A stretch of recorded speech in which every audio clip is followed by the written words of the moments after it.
He said it right as I was reaching for the mashed carrots. No warning, no hesitation. Just the clatter of his fork and that teenage voice low and confident like he was reporting the weather. "You're not my real mom. Sierra understands me better." I didn't flinch. I didn't ask him to repeat it. I just blinked once slowly and set the serving spoon back into the bowl. The silence that followed wasn't heavy, it was surgical. Clean, precise slicing, straight through the decade we'd built together. Ethan sat across from me, phone still in his hand, thumb twitching.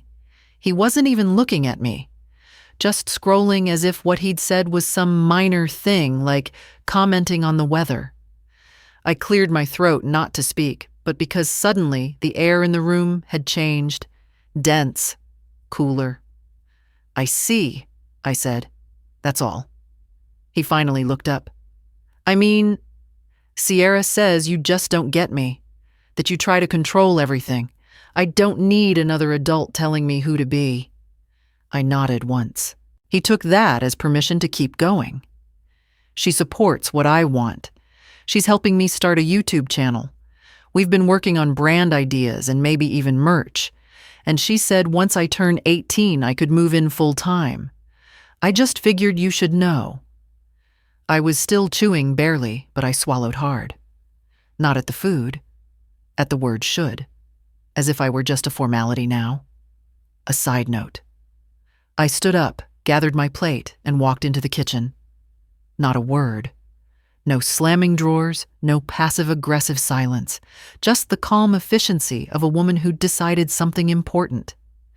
As I rinsed my dish, I heard him mumble behind me, "Don't take it personal." I didn't answer, because I had taken it personal, not out of hurt, but out of clarity. By the time he went upstairs barefoot and loud like always, I was unlocking the drawer in my home office. Pulled out the manila folder labeled Pinefield Tuition and the separate folder marked BMW Lease. I placed both gently on my desk, then reached for my notepad. On the top line, I wrote, "If I'm not your mother, then I'm no longer your bank." I sat back in my chair, looked around the quiet room with its framed class photos, the handmade Mother's Day card, still pinned to the corkboard. He had no idea what that one sentence had cost, but he would soon find out what it changed. I first met Ethan when he was 6 and missing 2 front teeth. His backpack was bigger than his body, and he held onto my hand like I was the only solid thing in a world full of change. Back then, Greg was still around physically at least. But most nights, it was me reading bedtime stories, packing school lunches, bandaging scraped knees. When Greg left, Ethan didn't cry. He just asked if I'd still be there in the morning. I said yes, and I was. I showed up every day for the next 11 years. Field days, parent-teacher conferences, all state band competitions. I even sat in the 3rd row at his school play when he forgot half his lines but still smiled at me like he knew I'd clap anyway. I didn't have to. I wasn't his real mom. But I chose to be his constant. There's this memory I can't shake: his 8th grade award ceremony. Greg had promised to attend, even sent me a text the night before. Wouldn't miss it. Ethan had dressed up, even let me fix his collar. But we sat alone in that auditorium. The 2 seats beside us stayed empty. Ethan kept glancing over his shoulder until they turned the lights down.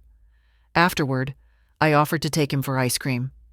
He didn't say a word during the drive, just stared out the window. But when I handed him his cone Rocky Road, his favorite, he said, "Thanks, Mom." That was the first time he said it without hesitation. I remember thinking it meant something permanent. Apparently, I was wrong. Last night's sentence still rang in my ears like a bell that wouldn't stop. "You're not my real mom." And just like that, the last 11 years were filed under temporary. That morning, I dressed for work like usual knee-length skirt, soft cardigan flats. But my hands shook a little as I dialed Pinefield Academy's finance office. I asked to withdraw sponsorship of student account number 20317. Yes, effective immediately. No, I wouldn't reconsider. Yes, I understood the implications. Then I hung up, opened my banking app, and moved the college fund money out of the Ethan Education folder. I didn't delete it, I just renamed it TBD, to be determined. Before lunch, I called the dealership. The BMW was in my name. I'd prepaid the maintenance, the insurance, the gas cards. All for a boy who now saw me as optional. The manager said they could retrieve the vehicle Friday. I said sooner was fine. At 5 p.m., I walked past his room. He was laughing at something on FaceTime, probably with Sierra, the girl who got him. I stood there a moment, invisible, like a coat rack, and then I walked away. Some people burn bridges. I was just folding mine up neatly with both hands and placing it in storage. The first sign of panic came on Wednesday morning. Ethan stood in the doorway of the kitchen, hair a mess, still in pajama pants, clutching his phone like it had betrayed him. Pinefield called me to the office, he said. They said tuition hasn't been paid. I sipped my coffee, calmly, quietly. I had started putting cinnamon in it again, something I used to love, but gave up when he complained the smell made him nauseous. They said I have 4 days, he continued. Then I'm out. I looked at him over the rim of my mug. That tracks. He blinked. You didn't pay? I leaned back slightly in my chair. You said I wasn't your real mom, so I assumed you'd be making other arrangements. Mom Diane, whatever, I didn't mean it like that. It was just a comment. Words matter, I said, especially when they're used to redefine relationships. He stared at me like I'd slapped him. So you're just cutting me off? No, I said. I'm handing responsibility back to its rightful owners. That was the moment the mask slipped. He wasn't angry now, he was scared. It's one thing to throw words around in a power play. It's another to realize the game has consequences. Later that day, Greg called. Diane, what the hell are you doing? I was standing outside my office building under a gray sky, the breeze curling the edges of my coat. Redirecting resources. He's a child. He's a 17-year-old who made an adult declaration. I'm honoring it. He's terrified. He's not going to make it in public school. Then maybe Sierra can start a scholarship in his name, I said, and hung up. The next message came via text from Sierra. Hi, Diane. I just wanted to say that I really feel what you're doing is unfair and emotionally abusive. Kids say dumb things. You're ruining his future because of your ego. I hope you'll reconsider before it's too late. I didn't reply, but I did take a screenshot. Later, I printed it out and pinned it to the corkboard in my kitchen under a sticky note that said, Noted. That evening, Ethan came home and saw the car gone. He ran out the front door like it might still be in the driveway. He turned back to me, breathless. Where is it? I had it picked up, I said. You what? It's not your car. It's registered to me. That's insane. I tilted my head. So is calling someone a non-mother and expecting her to finance your dreams. He didn't speak. He just stormed upstairs, door slamming loud enough to rattle the frame. I went back to the kitchen, opened the fridge, and poured myself a glass of lemonade. For the first time in weeks, it tasted like peace. The first thing I noticed the next morning was silence. Ethan usually played music in the bathroom, something with too much bass and not enough melody. But that day, nothing. Just the shuffle of slippers and the occasional creak of the floor. I didn't think much of it until my coworker Amber sent me a link during lunch. You seeing this? Your boy's gone viral? Sort of. I clicked it. Instagram. A black and white photo of Ethan staring out our living room window like he was posing for an indie film poster. Caption: She raised me, but never really loved me. Cut off my school. Sold my car. All because I said I wanted to live with my dad. This is what conditional love looks like. Stepmom strikes back. Toxic parenting. 100 likes. 200 plus comments. And counting. At first, I felt my stomach drop old reflex. The kind you get from being wrongly accused, from knowing you'll be judged before you get the chance to speak. But then I read the comments. Wait, didn't she raise you for 11 years, bro? You said she's not your mom. So why is she still supposed to pay? Not you going full villain origin story after losing your BMW. She paid for Pinefield. That's like $30K a year. Sit down. Some were cruel. Sure. The internet always is. But most, they weren't buying what Ethan was selling. The real twist, though, came from someone I didn't expect, Mrs. Harper, Ethan's 9th grade English teacher. She commented, I remember when Diane came to every parent conference alone. She once brought Ethan homemade banana bread because he was nervous about his exam.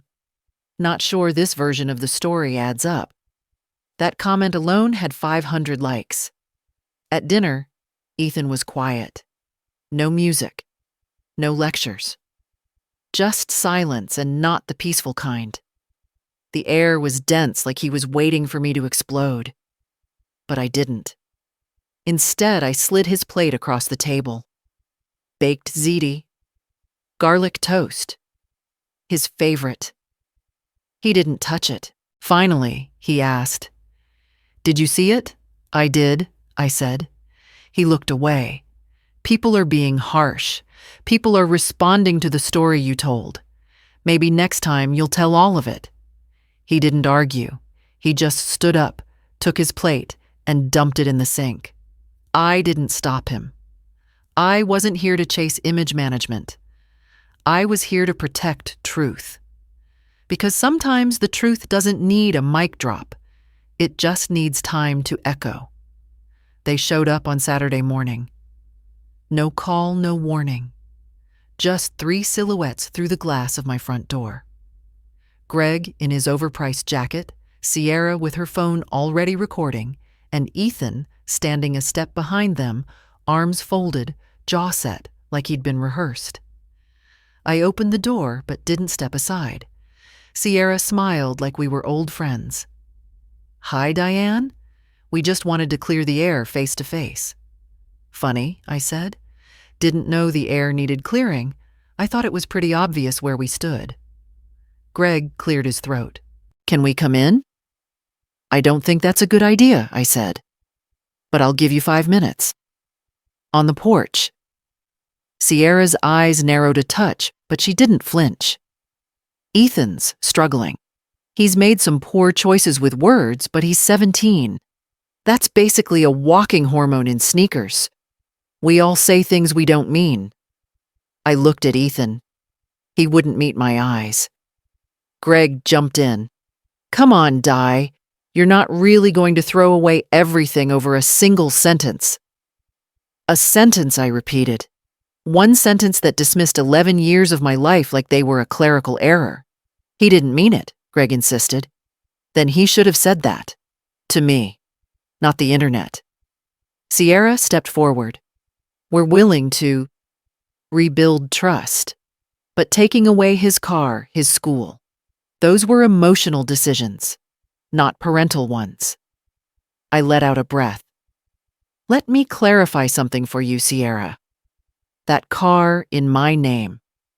That school paid for by me. Ethan has a biological father and a very involved girlfriend now. It's not my job to subsidize disrespect. Greg sighed and tried to soften his tone. He's scared, Diane. He's realizing he made a mistake. Good, I said. He should sit with that. Mistakes teach us more than mercy ever will. Then Ethan finally spoke. "I didn't think you'd actually go through with it." His voice was small, not angry, just stunned. "You thought I was bluffing," I said. He nodded. "That's the problem," I continued. "I raised you to think love meant limitless tolerance, that no matter what you said, I'd still be standing here holding everything together. I thought you were—" He hesitated. "I thought you'd fight for me." "I did," I said. "For 11 years. This isn't me giving up. This is me letting go." Greg reached into his jacket pocket, something paper, maybe a check, but I held up my hand. "We're done here." Then I closed the door, not with anger, not with force, just enough to say this house no longer runs on guilt, just boundaries.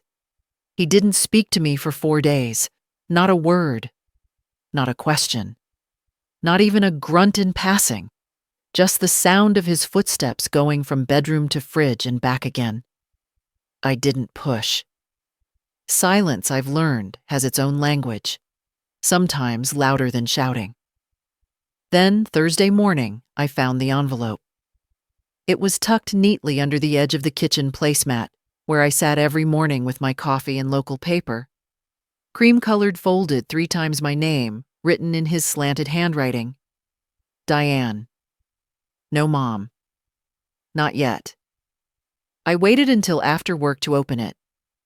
I gave myself the whole day to prepare for either a tantrum on paper or a backhanded plea for money, but it wasn't either. It was short. I messed up. I know that. Sierra and Dad made it sound like you were trying to hold me back, like you didn't believe in me. But it's more than that. I wanted to feel wanted, and I thought their attention meant that. But they're not you. They're loud, flashy, but they're not steady. I've been thinking about that time you stayed with me all night when I had strep throat. You sat on the floor because I threw up on the couch. I was 9. I remember the soup. You said it was your mom's recipe. I know I can't take back what I said. I just wanted you to know I remember. And I'm sorry. Folded inside the note was a crumpled photo us at his 5th grade graduation. I was in my work clothes hair in a messy bun. He had his arm around my waist, beaming. That was the day Greg no-showed again. The day Ethan asked if we could go get pancakes instead of waiting around. We did. I let him eat 3 orders. No syrup limit. That night I didn't say anything. Just made chicken soup the next day, same recipe from when he was sick, and left it covered on the stove. Ethan didn't touch it that night. But the next morning, the bowl was in the sink. Empty. He started doing small things, quiet things. Picking up his plate after dinner. Wiping the counters. Putting gas in the mower without being asked. He didn't say sorry out loud, but he was saying it all the same. Sometimes growth doesn't come with grand speeches. It starts with scraping off the dishes and choosing silence over sarcasm. The letter stayed pinned on the fridge. I never moved it, never commented on it. But I did leave a sticky note on it a few days later. It just said, "Noted." Sierra's fall from her curated pedestal came faster than I expected. It started with a quiet ripple in Instagram story that vanished in under an hour. A close-up of her mascara-smudged face, captioned, "Be careful who you trust with your light." Then came the TikTok. A long-winded video about co-parenting trauma betrayal and how some people weaponize money to control others. Except the lighting was too perfect, the tears too symmetrical, and the hashtags a little too rehearsed. Greg unfollowed her that night, and by morning, her bio read, "Healing, unlearning, becoming." Ethan didn't say much, but I caught him rewatching the video. I didn't comment, just walked past with the laundry basket and let the silence do its work. A few days later, he came home from Jefferson High and dropped his backpack by the door with less of a thud than usual. I talked to a girl in civics today, he said. I looked up from the kitchen table. Oh, her name's Maya. She recognized me from that post I made, said I was being dramatic and kind of a jerk. He paused. She wasn't wrong. I smiled slightly. Smart girl. He sat across from me and picked at a corner of the placemat. She works weekends at her uncle's hardware store. She's saving up for community college. Says her parents make good money but want her to have skin in the game. I raised an eyebrow. What did you say to that? I said. Maybe I should be working too. That was the first real moment. Not the letter, not the soup. This his decision to contribute not because I asked, but because he wanted to earn something again. He started applying for jobs the next day. Bag boy at the local grocery store, cashier at a diner, even offered to mow lawns in the neighborhood. The next week I found him reading a brochure from Blue Ridge Community College. Folded in half, circled in Penn Engineering Technology, transfer pathway to State U. Later that night, he knocked on my door, actually knocked, and asked if I get a job and keep my GPA above 3.5, would you consider helping with tuition? Again, I didn't answer right away. I just looked at him. Not the boy with the Instagram account, not the kid who said the cruel thing at dinner, but the young man who was finally sitting with his shame instead of hiding behind it. Yes, I said, but you're paying for your own gas and insurance, and I want to see a pay stub before every semester. Deal, he said. Smiling nervously, but it was real. Growth rarely looks like fireworks. More often, it's a kid standing in the doorway with a crumpled brochure and humility in his hands. Sunday morning started with the smell of something burning. I walked into the kitchen to find Ethan standing at the stove, a spatula in one hand, and a pan of very questionable eggs in the other. The toast looked like it had lost a battle with a flamethrower, and there was bacon grease on the counter. But he was focused, brow furrowed, trying to flip the eggs without breaking the yolks. Morning, he said, glancing up. I made breakfast. Kinda. I leaned against the doorframe, arms crossed. Looks edible. He chuckled. I YouTubed it. Turns out Gordon Ramsay makes it look easier than it is. He set a plate in front of me. 2 eggs over easy, 1 slice of toast half burnt, and a single strip of bacon curled like a question mark. I was going to try pancakes, but I didn't want to set off the smoke alarm again. I took a bite. The eggs were slightly runny. The toast scraped the roof of my mouth. The bacon. Perfect.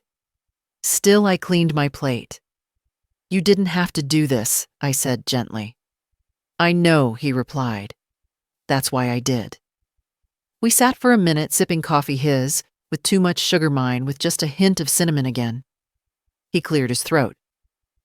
Hey. I know I've said a lot of things lately. Some of them I meant. Most of them I didn't. I nodded, letting him speak. But I was wrong. About Sierra.